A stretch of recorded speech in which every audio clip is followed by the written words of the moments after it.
Hello, world. Welcome to the Shannon Joy Show.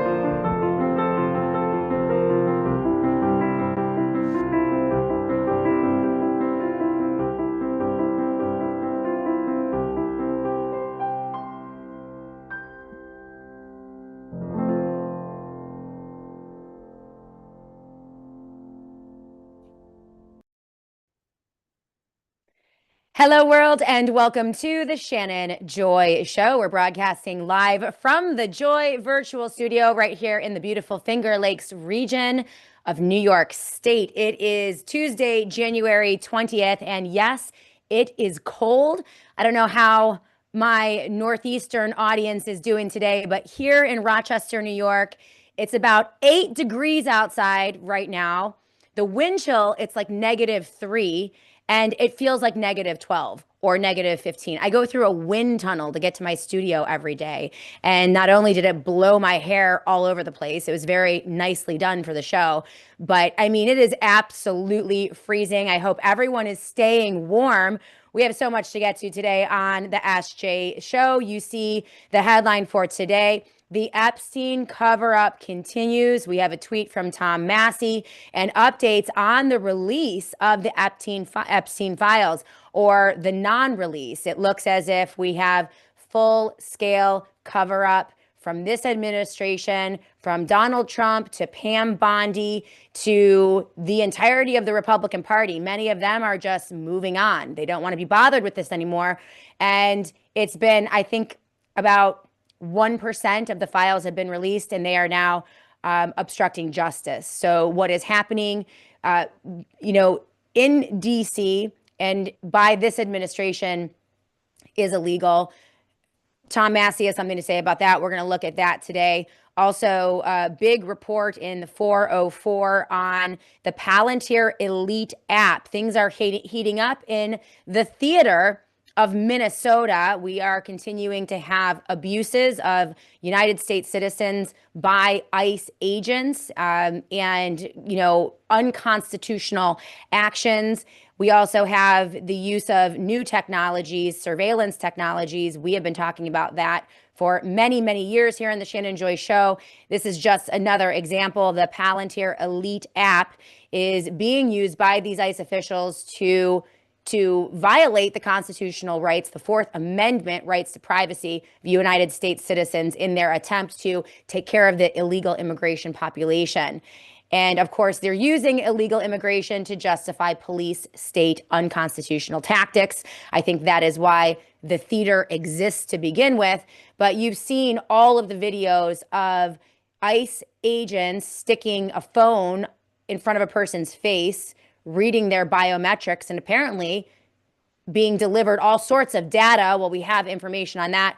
We're going to be talking to the expert on the technocracy, Patrick Wood. He is the founder of technocracy.news. He will be with us today live in the Joy Virtual Studio at the top of the hour, right around 1 p.m. Eastern Time, for a full report on the rise of techno-fascism and the surveillance state, the police surveillance state, not only in the U.S., but across the globe. He's going to have all the information. Really compelling piece that I posted in the show notes of the Shannon Joy Show today. AI psychosis. We're seeing people go absolutely mad because of some elements of artificial intelligence. It's all pretty bad. We're going to get a full report from Patrick Wood today, live in the Joy Studio. So make sure you tune in. And, that among other things, it's pretty crazy what is going on in Minnesota. We're also seeing videos now of the Black Panthers preparing to go out and stand up to ICE. We have reports of Antifa flooding into Minnesota to confront ICE agents. This further proves to me that Minnesota is a theater, that there is a color revolution happening in the United States of America. This is absolutely a psychological operation, but also a military operation. And they have chosen Minnesota to be the theater of this war on the United States citizen. They look to set Republican against Democrat, liberal against conservative, ICE against Antifa, ICE against the Black Panthers, and they hope to foment a civil war. They want blood on the streets. They want American citizens fighting each other, not just in Minnesota. They want this to spill over into other cities across the country so that they can deploy even more troops. As you know, yesterday we covered the situation with Donald Trump. He is in Switzerland, in Davos, at the World Economic Forum's annual gathering, but we do have 1,500 troops on standby, ready to deploy into Minnesota if Donald Trump invokes the Insurrection Act. So this is all a tinderbox. I think it's purposeful. I think it's being deployed against us.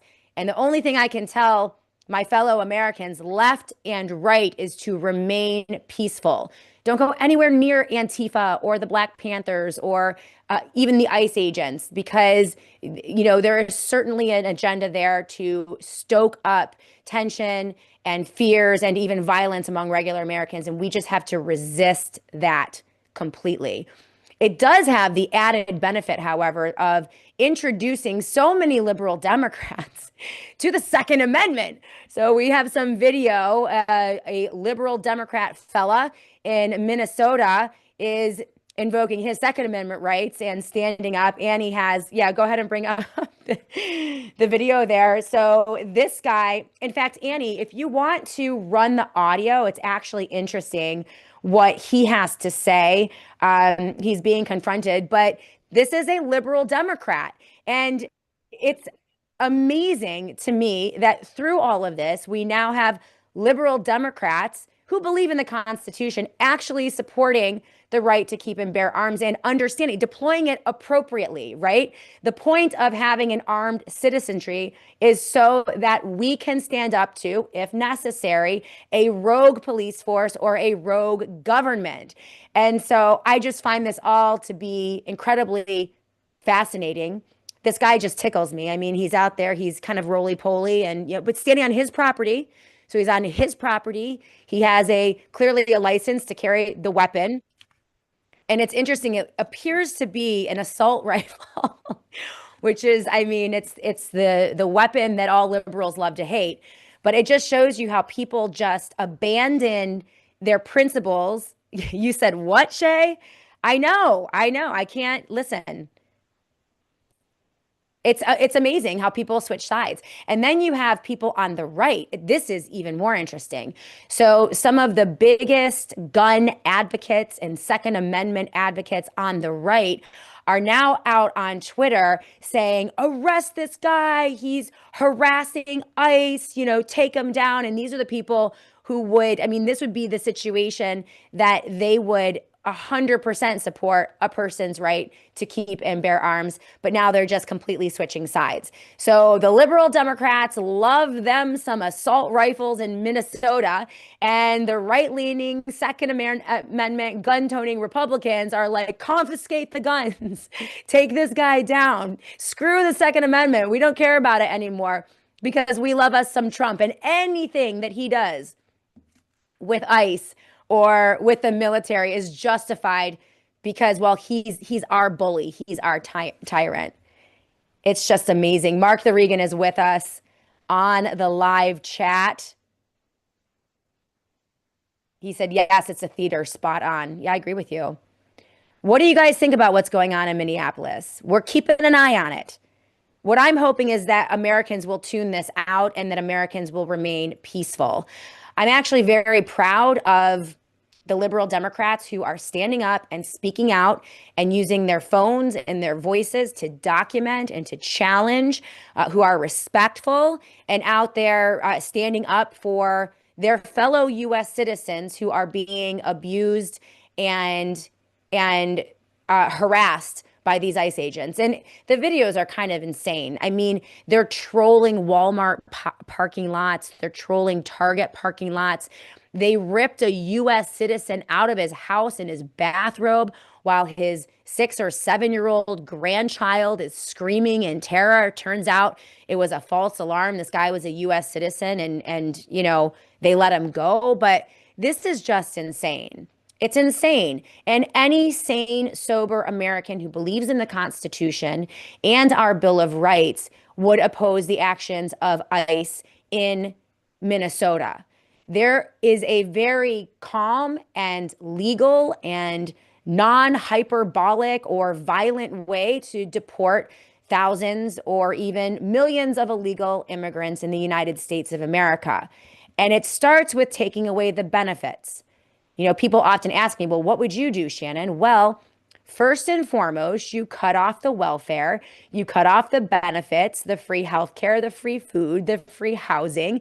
You give them all a good amount of notice. You send out a 30-day or 60-day notice and say you will be deported or your benefits will be turned off on this date. And then you incentivize them by, I don't know, maybe paying for their bus ticket or their plane ticket to send them home. Right. And that's the way I guarantee if you cut off the benefits, 80 to 85% of the illegal immigrants in the United States would self-deport within 90 days. I guarantee it.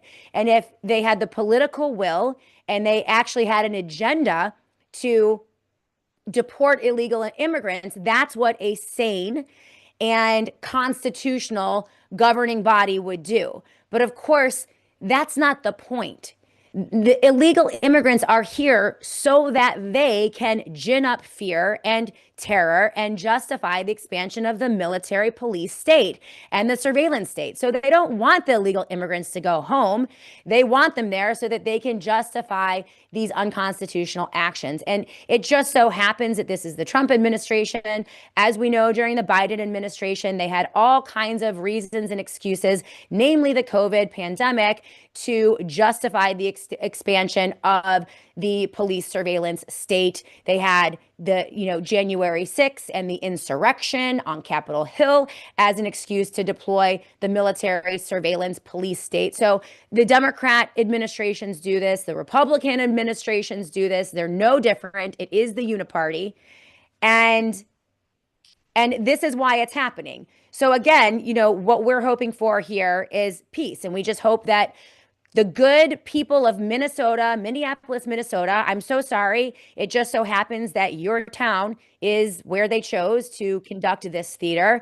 And so I hope they'll all stay safe and I hope they will stay peaceful.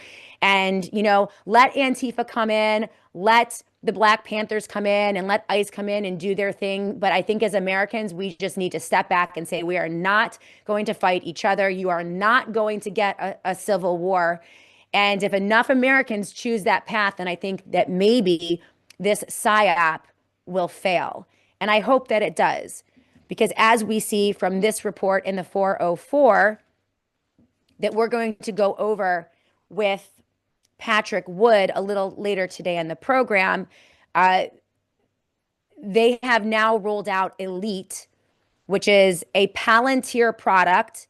And it's a specialized software tool that has been developed by Palantir for the U.S. Immigration and Customs Enforcement to use. And it's designed to assist them in identifying and targeting neighborhoods for immigration enforcement today, operations, including raids and detentions. But couldn't you see this type of technology being used? Say a Democrat president comes into office and we have another pandemic and they want to identify neighborhoods or individuals who haven't been vaccinated or who are posting or propagating misinformation about hydroxychloroquine or ivermectin or masking or forced vaccination, right? These tools can be used by either side. And as Americans, when we justify the unconstitutional use of surveillance techniques and tactics and mass surveillance products, we're only digging our own grave. We're helping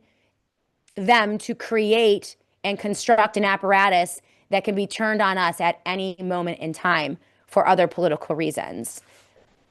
I don't know why this is such a hard concept for people to understand.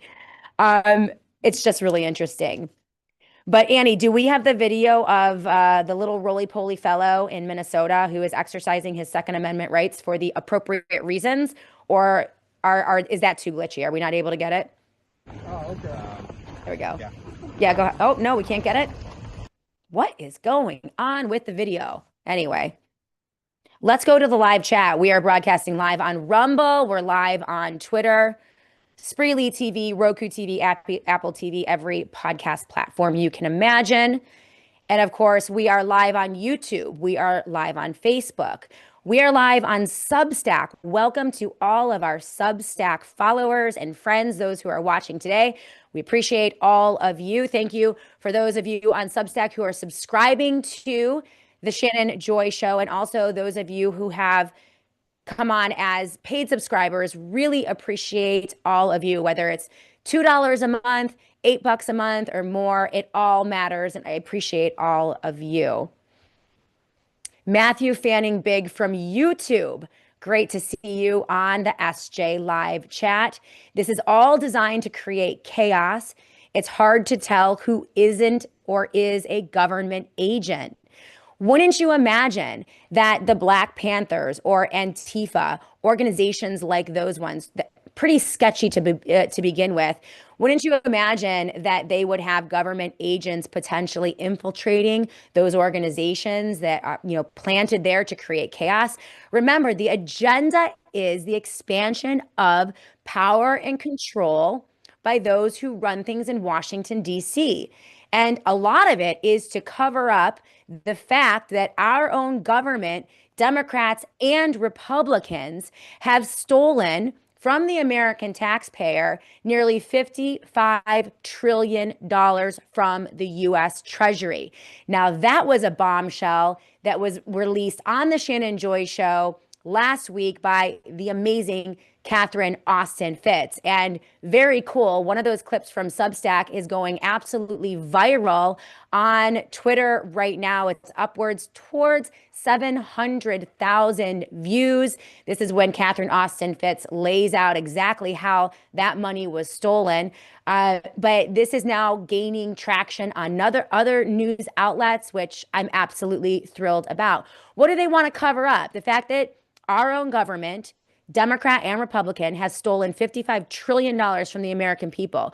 We don't have a financial crisis, said Catherine Austin Fitts. We have a bank robbery. And she's absolutely right. And I'm so thrilled that so many regular Americans from both sides of the political aisle are beginning to understand this, right? What else are they trying to cover up? The Epstein files. This is now gaining more traction. Wonderful news polling out of the great state of Tennessee. Tom Massey, despite the PSYOP launched against him, the guy who's standing up for Epstein victims relentlessly and refuses to back down, he is now being threatened and attacked in his home state, over $1 million. But with Donald Trump, the entirety of the Republican Party and conservative media leveling against Tom Massey, well, recent polling has come out and he is doing just fine. In fact, it looks like he's going to sail to a victory if things continue on this trajectory, which is absolutely phenomenal news. This is evidence of Tom Massey breaking the algorithm by simply telling the truth, standing up for what is right, and refusing to back down no matter what threats they level against him. Joining up with people like Ro Khanna, a Democrat, oh my goodness, from California, to force this issue of the release of the Epstein files, which the federal government now they're obstructing justice in this issue, or on this issue. There was a tweet from Tom Massey yesterday. Again, what is the theme here? What are they trying to distract you away from by creating the theater in Minneapolis, Minnesota over immigration, pitting ICE agents against the Black Panthers and Antifa, with the poor people of Minnesota in the crosshairs? Okay, this is their town. And unfortunately, their town is the one that apparently our rulers in Washington, D.C. decided to make the theater. But what are they trying to distract us from? Well, the financial crisis that is coming, which is not really your fault or my fault. It's the fault of the federal government and this corrupted, decrepit uniparty who has fleeced the American people for the better part of 20 years. But also the Epstein files, which points to absolutely vile and horrifying evil perpetrated by some of the most powerful people on the face of this planet. presidents of the United States of America and their associates, both political parties. And this is why Donald Trump, along with Pam Bondi, continue to obstruct justice and refuse to release these Epstein files. Tom Massey posted this out last night. Why is this administration working harder to hide the Epstein files than prior administrations did to cover up Iran-Contra and Watergate? Now, the context of this tweet, there is an ongoing and revisited controversy now over the DOJ's failure to comply with the Epstein Files Transparency Act. It was a bipartisan law passed by Congress in November of 2025. It was signed by President Trump against his will. The act mandated the release of all non-exempt Epstein-related files by December 19, 2025. So we are now a full 30 days past the deadline, well into January of 2026, with limited redactions for national security or privacy reasons. Trump had campaigned, and you guys know this, for the better part of 2 years on releasing the Epstein files and the Epstein victims and how bad Jeffrey Epstein was. He framed it as part of his pledge to drain the deep state and expose elite corruption. But as far as today, here we are, January 20th, 2026, and the DOJ, Pam Bondi, who works at the pleasure of Donald Trump, has released only a tiny fraction of these documents, approximately 12,285 items, about 125,000 pages, which represents less than 1% of the estimated 2 to 5.2 million potentially responsive files under review. Why is President Trump once again protecting pedophiles, child rapists, and pimps?